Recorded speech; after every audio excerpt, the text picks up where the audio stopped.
Hi, everyone, and welcome to this conference hosted by MS Focus, the Multiple Sclerosis Foundation. I'm your host, Chris Hudspeth. I'm the radio program manager for MS Focus Radio, and I'm joined by Dan and Jennifer Digmann, who will be talking to us about keeping the spark alive in MS relationships. And after the presentation, we'll open it up for your questions and comments. Dan and Jennifer demonstrate two different phases of multiple sclerosis. Jennifer was diagnosed in 1997 and has secondary progressive MS. Dan was diagnosed in 2000 and has relapsing remitting MS. The Michigan couple met at the National Multiple Sclerosis Society event in 2002 and were married in 2005 and have dedicated their lives to MS activism and helping others to live their best life. Since they were married, Dan and Jennifer have connected with people nationwide through their inspirational stories of life, love, and overcoming adversity. They host a nationally recognized MS blog, A Couple Takes on MS, moderated twice monthly virtual MS support group for ANCAN, and they were regular contributors to online outlets including MS Focus and multiplesclerosis.net. They've been featured in print and online media such as the Detroit Free Press, Doctor Radio, and People Magazine. Dan and Jennifer co-wrote the book Despite MS to Spite MS, and in 2015 were inducted to the NMSS Volunteer Hall of Fame for Advocacy. We're pleased to have them join us and present this important topic. So thank you for being with us, and we'll turn it over to you. Thank you all for joining us tonight for this incredibly important topic, as Chris said, and thank you to the Multiple Sclerosis Foundation for inviting us to be here to share with you our story, and hopefully then through what we talk about tonight will give you some insights and tips for ways to help you to keep the spark alive in your MS relationships. Now, before we get started in giving you the tips and insights and everything, we wanted to just give you a little bit of background on who we are, where we came from, and what makes us qualified to tell you about keeping the spark alive in an MS relationship. As Chris said, I was diagnosed with multiple sclerosis November 14th, 1997. I was 23 years old. As a matter of fact, it was 8 days after my 23rd birthday. I was diagnosed with relapsing remitting MS, and as is the nature with the monster, I progressed and am now living with secondary progressive MS. At the time, I had just graduated from college with my diagnosis. I had just graduated from college and got my first big girl job in Detroit, and within 5 years, I could no longer work or walk. But that's my story. And mine, I actually was diagnosed with MS on Valentine's Day of 2000, and I was 27 years old. And I had just started my new job at Central Michigan University at the time. And really, it's been for 20 plus years of living with relapsing remitting multiple sclerosis. Now, it's a random date, but do any of you remember where you were on September 28th, 2002? I mean, that was 18 years ago, but I will never forget that day because I was involved with some other women here in Michigan planning a program for women, allegedly it was supposed to be, to help them recapture the goals, the dreams, and the hopes that they had put on hold after their MS diagnosis. And on that day, I was waiting for the program to start, and I saw people slowly filtering in, and I noticed this cute man, and I thought, I wonder whose husband or boyfriend he is, but... Well, I eventually realized that I was that cute man, and apparently somebody forgot to put on the invitation that this event was intended for women only. And so the programs manager had called me ahead of time because they started to have men register. And she's like, have you ever heard of Finding Your Buried Treasure? And would you be interested in going? And I thought, sure, why not? It was about an hour and a half away from where I lived. But I went down because it sounded like an interesting program. And when I got there, the registration table, there was the MS Society chairperson there welcoming people. She and I started talking, And she's like, you know what? You see that table right over there? That's Jennifer's table. And you both are younger and you both have MS. You might have a lot of things to talk about. So I went over and I sat at this Jennifer's table. And when she came up, I was like, wow, I better bring my A game today. And as I said, I was one of the program organizers. And so I was ready to lead a table discussion. And I rolled over to my table, and the vice president of the Michigan chapter, the keynote speaker, and that aforementioned cute man were sitting at my table. So I was a little nervous, but I just said a quick prayer, rolled over, and had a wonderful day of education and sharing and talking about finding your buried treasure. And so as we're going through this workshop and everything, I just kept my eye to make eye contact with Jennifer because I wanted her to call on me because I wanted to impress her with all the really smart things I had to say. And so when the event was over, I was free to go home, but I wanted to talk to Jennifer just because I did not want the next time I saw her to be at another MS event. Downside is she's a social butterfly, and she kept talking to people and I couldn't get her alone. And so I started to help clean things up and stacking chairs and tearing down tables and blah, blah, blah. Finally, she was alone. And so as we were talking, I was just like, asked her if I could get her email. And I too didn't want the next time I saw Dan to be at another MS program. So this is back in the old days. I gave him my email address, but I also gave him my phone number. Which is exactly what I wanted to ask for anyway. And so once we started talking on the phone, one thing led to another, and eventually we started dating. And we dated, and things just started, as they naturally do, to get a little more serious. And there were a lot of hypotheticals. I remember I was living at home with my parents. I was using a wheelchair. Dan has multiple sclerosis, but that didn't stop me or stop us. And we started having conversations like, hypothetically, if we got together, what would this look like? Where would we live? Hypothetically, what would an engagement ring look like? And so eventually, we just started talking more and more about hypotheticals. But I had a physical therapist who told me, because I was worried, how do two people with multiple sclerosis how can they get married?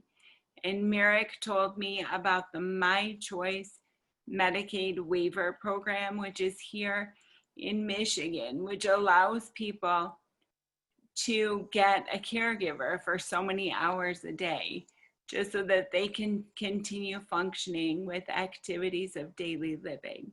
And it's a program that makes so much sense because Dan and I could get married and he could continue working and I can continue taking care of the house and taking care of my health and hopefully hypothetically have a marriage. And eventually then with the knowledge about this Medicaid waiver program that would allow me to continue working, Jennifer having caregivers while I was working, asked Jennifer to marry me. And then 15 years ago today, we got married and have been living happily ever after since.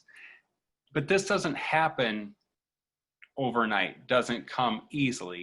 And so that was our story. And now this is what we want to talk to you about tonight in terms of keeping the spark alive in MS relationships. And through our experiences, we found there are 5 points that we always remember. And the first one is that to remember that this is the person you chose to be with. And you need to make each other your top priority.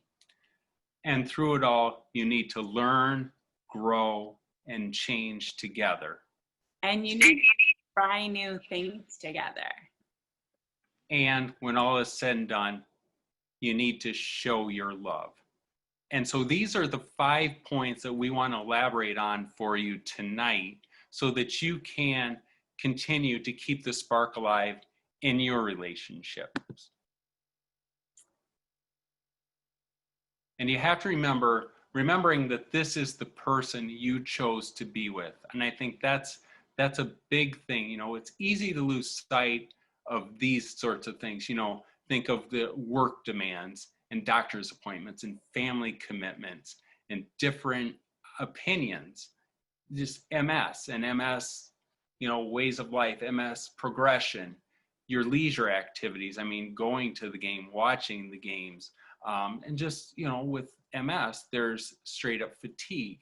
And so how do you get through that? I mean, these are all great reasons for why it doesn't really work or why you lose sight of it. But a lot of times it's like, are these just easy excuses? Sometimes no, but sometimes yes, they are. And this is why it's incredibly important to not let these reasons or justifications or flat out excuses keep you from realizing your unlimited happiness together.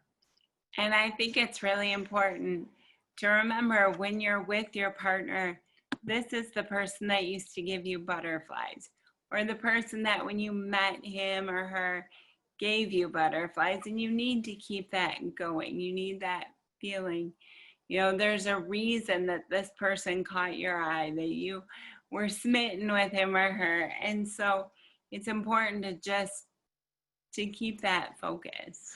It's just like, you know, when life gets old, when things start to get overwhelming, not spontaneous and stuff, or you feel overwhelmed, it's like, just to remember, I remember, you know, back in the day when Jennifer and I were dating, it was I had to wait until 9 o'clock at night because that was I don't know if y'all remember, free nights and weekends. And so I waited, and just that anticipation, and this was like, okay, it's only 8:50. Okay, 10 more minutes to Jennifer. And then it's like, boom. And it's like those butterflies, and those are things I remember, and I see that every day when I look at her face. And obviously I don't see free nights and weekends, but I see the butterflies, and that which made me the anticipation and excitement of being with her. And as I said earlier, I am on the Medicaid waiver program, and I have a caregiver that can help me with activities of daily living. And thank God I have a spouse that helps me with activities of daily living. But I know the difference. I have a caregiver, and in 15 years, I've been lucky to have probably 30 different caregivers. But in 15 years, I'm lucky I've only had one husband.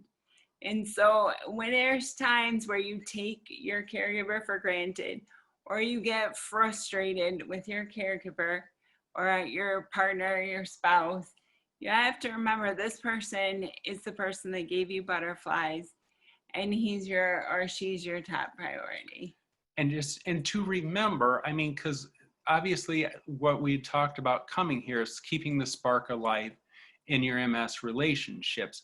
But the reality is there's so much more to you and your relationships than multiple sclerosis. That's not what drew you together. So remember that MS is part of the relationship, but it's not the focus. And I think that's where Jennifer and I, you know, we both have MS, and we write about MS, we talk about MS, but at the same time, that's not the focus of who we are as a couple.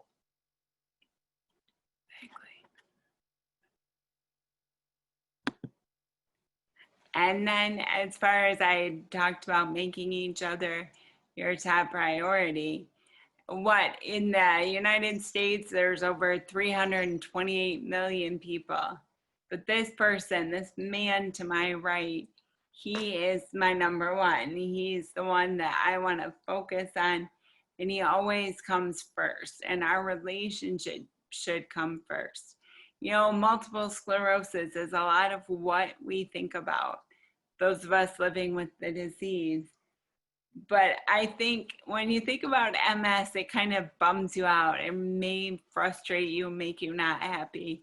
But that's why your significant other needs to be your top priority, because hopefully that person makes you happy. And I think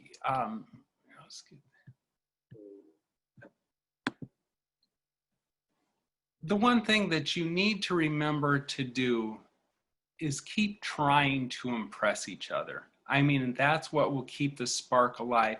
And I always tell Jennifer, I always feel like I'm trying to win her over. I mean, I don't want to say that she has me or I have. I'm wrapped around. I wrapped my finger in my pocket, whatever. It's just like, but I'm still trying to win her over. And that's where, I always tell her, she's saying, oh, you're doing so much for me. And it's just like, chivalry's not dead.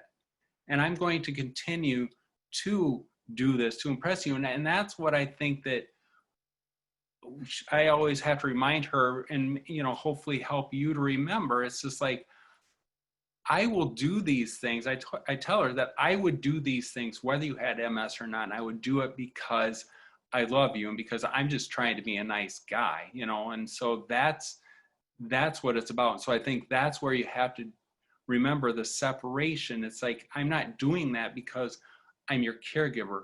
I'm doing it because you're your husband and I'm still trying to impress you. And we think it's very important to make and take time for each other.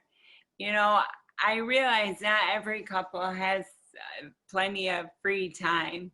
I mean, the world and life is so busy, but take that time. Every day when Dan gets out of work, we try and have a happy hour. And it doesn't mean we sit around and drink beer, but we have a good... Some nights, but anyway.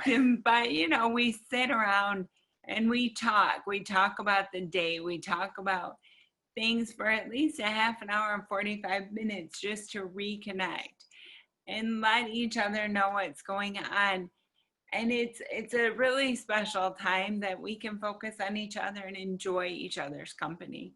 And I think that if you lose touch with each other, it makes it more difficult to keep the fire burning.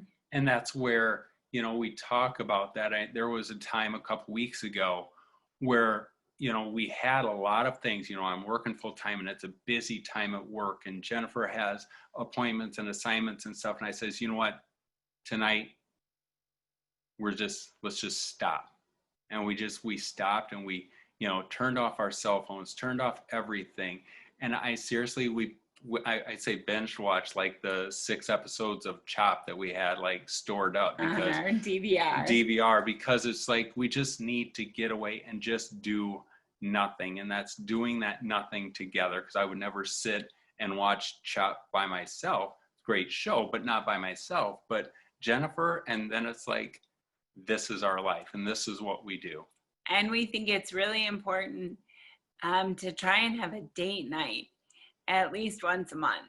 And I know date night to most people, I don't know if it's because you get older and you realize you don't have to spend money to have a date.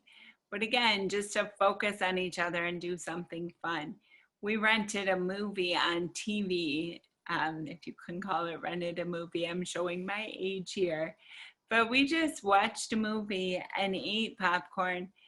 And that was just a really fun experience. And if you do it like once a month, you can just spend time together. And it's just being there, being with each other. And being present. You don't have your cell phones. You aren't glued. I mean, you're watching a TV, but you're like, you're just being together and being present and being engaged. Well, then just being able to pause TV and stuff when you have questions or say, oh, that reminds me of this. And so just to have that and be present, and you're doing that, you're together because you made each other a priority. And so the big thing that you need to do when you talk about being present together, learn, grow, and change together. Life changes. I mean, everybody changes. You think about it. It's like, are you the same person you were when you graduated from high school? What about when you entered your 30s or when you were first diagnosed with MS? Probably not. We get older, we get wiser, we have more experience, we're less carefree, just the way things change. But it's that I've done these changes for the last 15 years with Jennifer, and we've changed together, and we've gone through so much together, and we keep nothing from each other. And that's where, with the photos, with a new job, I had to transition out of one job, that I had had for 18 years to working remotely. I mean, remotely long before COVID, but working from home, but just that transition and making that shift. But Jennifer was there with me to adapt, to adjust, and she still is, as I'm still 2.5 years later coming to terms with what that means to work remotely. And for me, Dan's job transition was difficult or was challenging, but for me, I had trigeminal neuralgia. And for any of you living with multiple sclerosis, I pray you haven't had to deal with it, but if you have, you know what a painful, earth-shaking experience that is. And I could not even kiss Dan. He's my spouse, and it hurts and it's uncomfortable to give him kisses. So I underwent a gamma knife procedure, and thank God, that really relieved quite a bit of pain. But it's just those moments, like Dan's job, my surgery, that if we didn't go through them together and deal with the frustrations and the anger and just the tears and just all of that together, it wouldn't help us keep the spark. And that's where, we talk about this. It's like, through all these changes, stay in sync with each other, but don't be afraid to do your own thing, because, sometimes we joke that we feel like we're codependent, but at the same time, it's like, how do you retain your individuality? And we do a good job with that because I have my work that I go to, and Jennifer has. I do my exercise. I have my caregivers, and I like to shop with the little thing where it's just, some time away. In pre-COVID, I love to have my nails done. But, just little things that keep it, but we support each other's individuality. And, we had the pictures with, we both went to grad school, and that's, again, individuality. We started graduate school together, and I think maybe about 2 years into it, I was like, dude, I can't do this. I mean, I was working full time in the classes and stuff. I stepped away. Jennifer pushed on, and she got her graduate degree. And then as she was graduating, I'm just like, yeah, I should probably finish up mine too. So you find ways, but then she was full out supportive to make sure that I was able to get through and make that happen. Because that's really important. And again, we celebrated the successes that we got our graduate degrees, and we realized that we can get through anything together. Nothing a little coffee and a couple of late nights wouldn't help us to get through with that graduate school, for example. And I think that's a big thing too. And remember, as we, harking back to, this is a person you chose to be with. It's just like, remember, in getting through anything together, Jennifer always asks, like, if we have a big trip or something, she's like, are you nervous? Or are you traveling, flights, this, that, the other thing? And I'm just like, and honestly, I feel like I'm carefree or something. It's like, I'm not nervous because I know I have her with me. And it's just like, we can get through anything together. And I think that's where, with you, and I think a lot of this then helps to keep that spark alive. That it's just like, I'm counting on you, she's counting on me.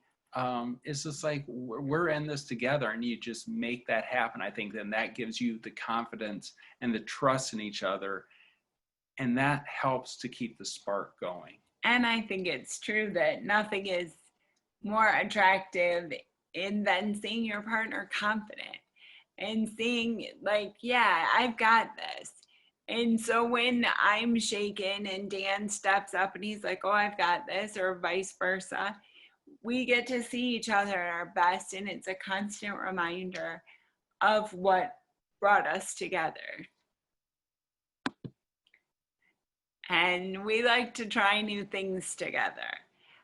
We don't ever stop like learning, or you don't stop worrying or smiling, stressing, playing, laughing. So why should you stop trying new things together?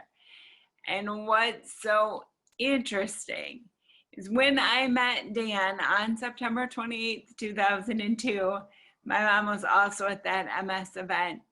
And she said, oh, I think that boy might be interested in you. And she's like, he's cute. And he just seemed like he was kind of flirting with you. And I said, but Mom, he likes baseball and he likes Springsteen. Ugh. And now 15 years later, I have seen Bruce in concert 9 times. And for our honeymoon, Dan and I went to see the Boston Red Sox and in Toronto.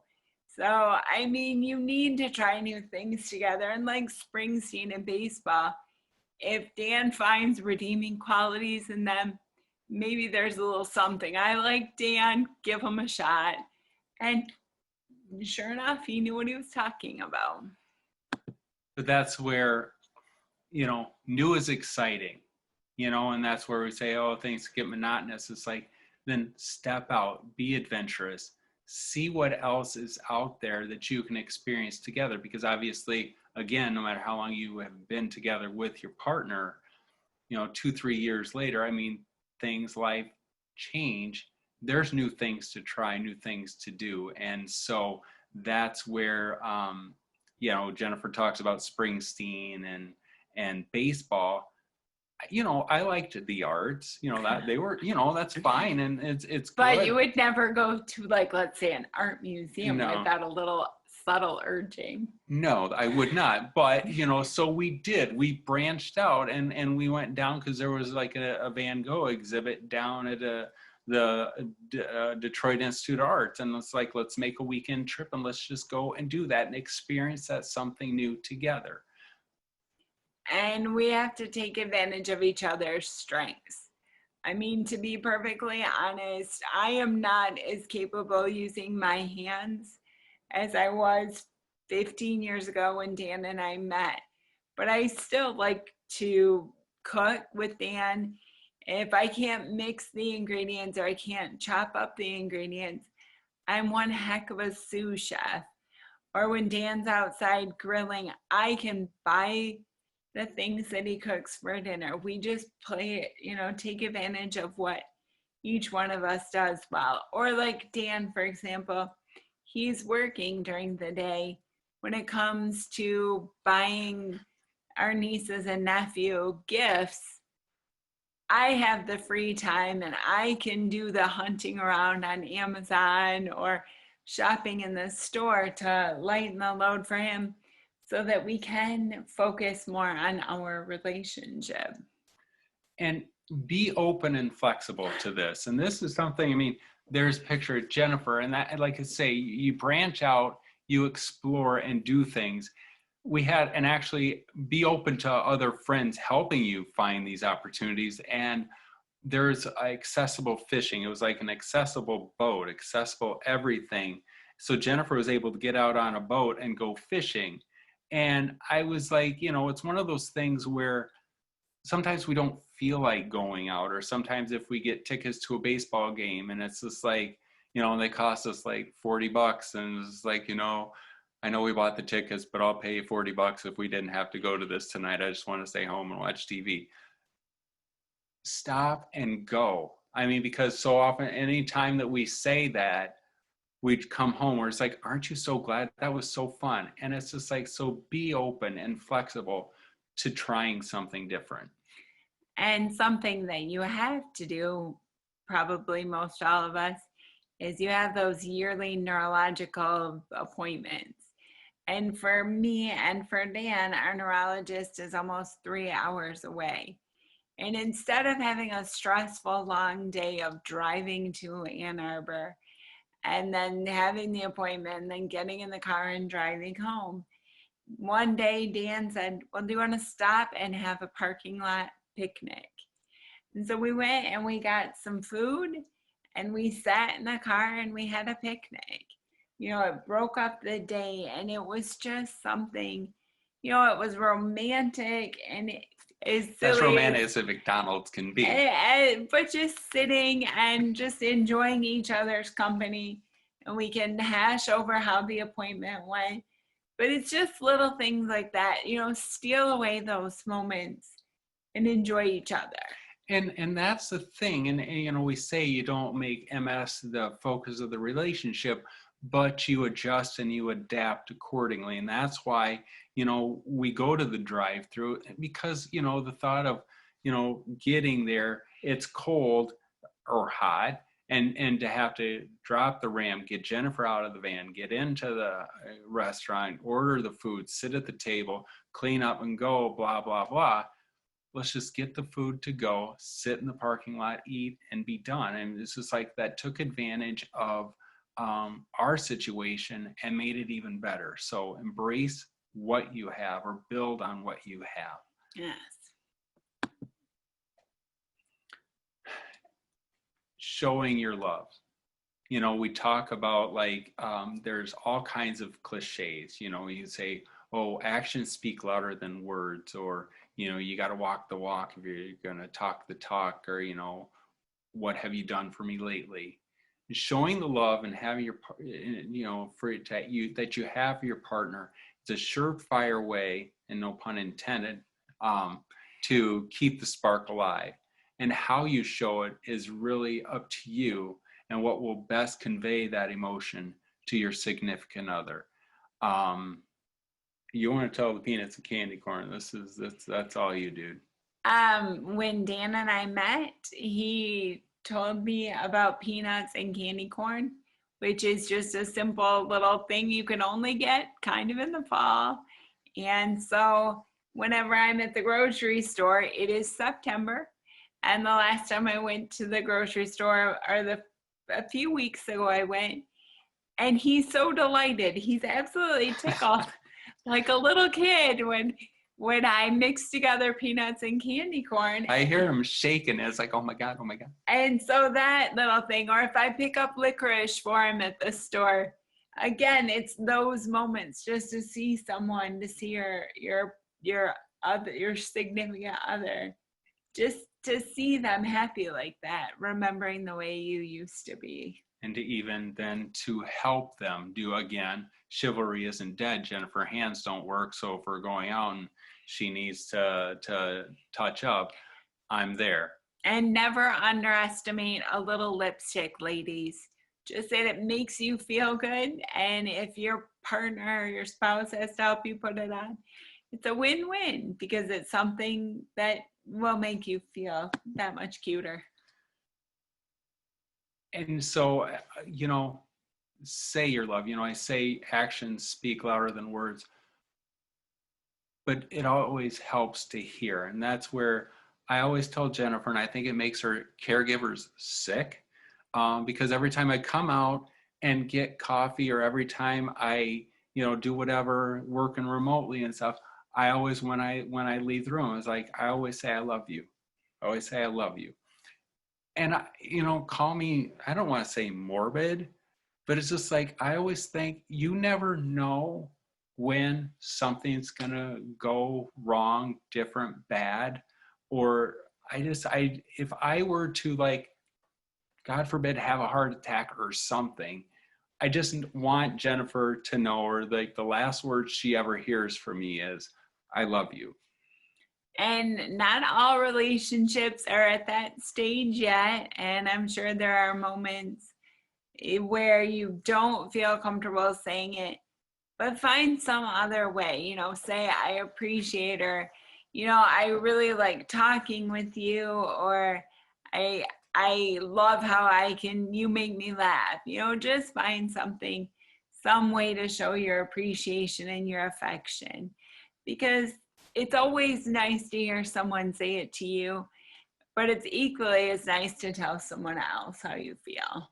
And it's showing that, and I think that's where you express, the picture of me, because Jennifer, her hands don't work as well, and so yeah, I help her from time to time eat. And I remember one of the romantic things apparently was when we were dating, and I had gone back to Iowa to my parents and brought back some pecan pie.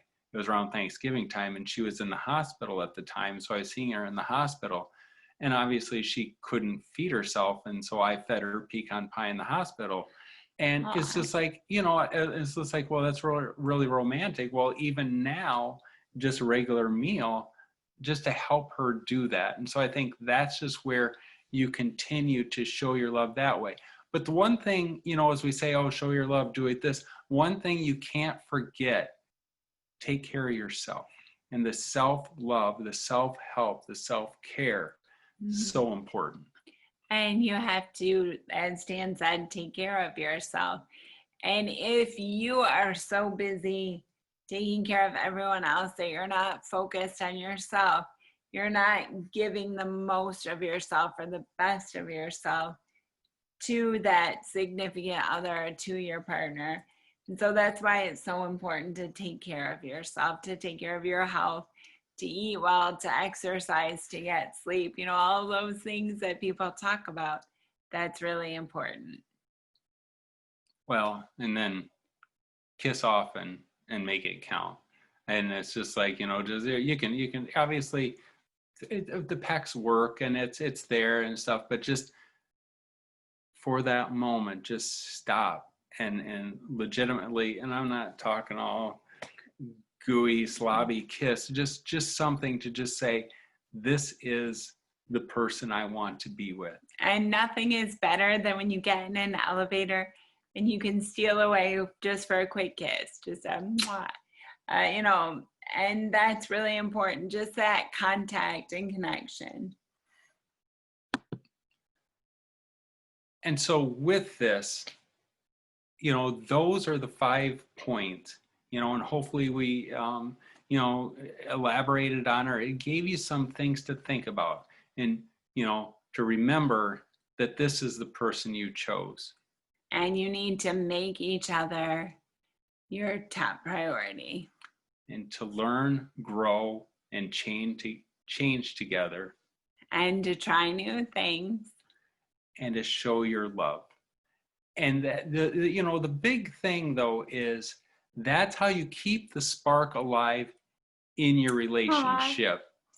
And but do you see what we did there? What the title of the program was, but we got rid of the MS and made it your relationship, because as we talked about it, every couple, whether you have MS or not, deal with the changes, the challenges and stuff. So we often tell people that, to not give MS any more credit than it deserves. So sure, MS may play a part, but you, both of you, are the stars in the relationship you share, and you collectively deserve more credit for making your relationship succeed. The reality, healthy relationships take a lot of work, even when people aren't living with MS. So, and seriously, take that as a point of pride, all of you, because you're in a relationship and dealing with something that most people don't deal with. And so use that, take it as a point of pride, and that you're here tonight to be a part of this presentation shows that you have that commitment to your relationship and to keep the fire you have for each other going. And as we finish, I would be remiss if I didn't mention Dan's beloved Bruce Springsteen and his popular song, Dancing in the Dark, and the line, "You can't start a fire without a spark." And I hope tonight that we gave you some points to think about and some ways to keep that spark going in your relationship. thank you so much for taking time out of your evening to join us. And now, do you all have any questions or anything that we can answer? I mean, our life is an open book. So Thank you guys so much. thank you. Thank you. Yeah, I'll actually turn my video back on. You can see me. Okay. Thank you so much. It's such wonderful advice, especially in a time of people being somewhat apart, more than usual. And it's on the other side of Valentine's Day, half a year away. So it's good to get us through the holidays. And I appreciate you guys sharing and being so open with your life. And that's, it's wonderful. And we are ready for questions, as you mentioned. And if someone does have a question or comment, please make sure to use the raise your hand feature on the app or send your question via chat. If you'd like to raise your hand, you can click the screen to pull down the menu and select more. The icon, that's the icon with the 3 dots, and click raise your hand. Then I'll unmute you and a button will appear on your screen asking you to allow me to do that. And then you just select allow. We do have a couple of comments that are in so far. A lot of happy anniversaries to you from Kathy and Catherine and Julio. Thank you. Jan says, Dan and Jennifer, thank you so much. The principles can apply to all sorts of situations, people with elders or acquired disabilities, etc. Jennifer and Dan did Dan go see a group that you liked? That's a question for Jennifer. As a matter of fact, again, I'm showing my 90s love, but there's a band called Live, and Dan did go see Live with me. We were just talking about that, as a matter of fact. She's like, did they open for that? Did we see them open for that? I was like, no, dude, I saw them once and there were no opening groups. But yes, Dan is very... Oh, okay, yeah, no, okay, so here's marriage of two things, because I didn't like Pearl Jam and she loved them. So let's just take it then to my 40th birthday. I said, Jennifer, I want to see Springsteen. He's playing Wrigley Field. So we went to Chicago to see Springsteen. And lo and behold, one of his special guests was Eddie Vedder, Chicago native, the lead singer of Pearl Jam. So I was. So it was a marriage. Yes. True. Yes. So no, I there's lots of music I do like of her. So. Yes. Awesome. Great question though. Lightning Crashes is a great song, by the way. Yeah. Good song by Live. Hey. Cool. Yeah, and yeah, Pearl Jam's on my playlist as well. So very awesome. Deborah says, thank you, Jen and Dan. She doesn't have MS, but she's been married for almost 40 years. And what you said tonight has really hit home for me. And as of tonight, I'm going to use your advice to show my husband how much I love him. And I just, that's very sweet. You guys are awesome. You have a book, correct? We do. What is your book? Despite MS to Spite MS. Yes. And if it's, I mean, so I don't want to say like, oh, it's out of print and stuff, but no, if you, I mean, we have some copies here. You can go to our website, acoupletakesonms.com, and just email us and we'll get you the link to be able to order the book. And I believe we have it in our library at MS Focus. I was going to say you do. Oh, nice. As well. So if people want to borrow it, you can contact msfocus.org and certainly request that. Again, if you have a question or a comment, you can raise your hand in the app or send a question via chat. To raise your hand, make sure you click the screen to pull up the menu and then select more. It's the icon with 3 dots and click raise your hand. I'll make sure to unmute you, then a button will appear on your screen and asking me allowing me to do that, and then just select allow. Okay, let's see. We have a couple other questions. Casey asks, what about your ANCAN group? Oh, yes. Thank you, Casey. Oh my gosh, yeah. So, okay. I was just like, we weren't done. All right, here you go. Thank you for the reminder. Thank you, Casey. So take this down. This is an event that we have coming up on September 30th. This is through ANCANS. That's we do the virtual self-help group. And this is an event for talking with your family about multiple sclerosis. And we are so incredibly excited about this. I mean, the flyer is there. Dr. Aaron Boster will be one of the speakers. It's 4 different families are going to talk about their story of multiple sclerosis and how it kind of works in their family. They're interesting stories. And then Dr. Boster will be there to chime in with some answers. I'm sure there will be lots of questions, but it's a free webinar on September 30th at 8 p.m. Eastern, and the registration is required, but it is bound to be a really, really good event. And it is, because you think about then how, you talk about multiple sclerosis, and I mean, you live with it internally, but then how do you share that with your family, with your spouse, with your children? I think that's the big focus. With your parents. Parents, it's like, how do you talk about the disease? Because it's always a question of, will they understand? Do they know what I'm going through? And there's a woman who was actually diagnosed with MS when she was 16, and her mom, they will be talking about how that impacted their relationship and how they talk about that. And then you want to talk about Wanda. And then a woman who has been living with multiple sclerosis the entire time her daughter has been alive. So she had her baby after she got her MS diagnosis. And come to find out now, some 20 some years later, her sister is also living with MS, and her daughter, fortunately, thinks that she may have MS as well.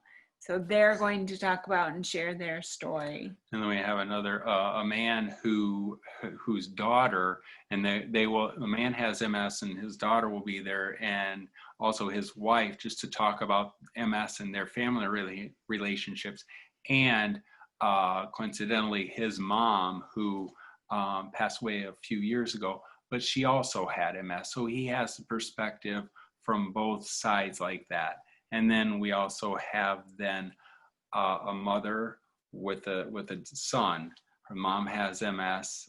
The son, he's like 12, 13, and then her husband too, just talking about that family dynamic. So really check out the URL there. Sign up today, and we'll also have a link to that on our website, a couple things on ms.com. Just so, I mean, it'd be a really great event for you. And so thank you so much for the reminder, Casey.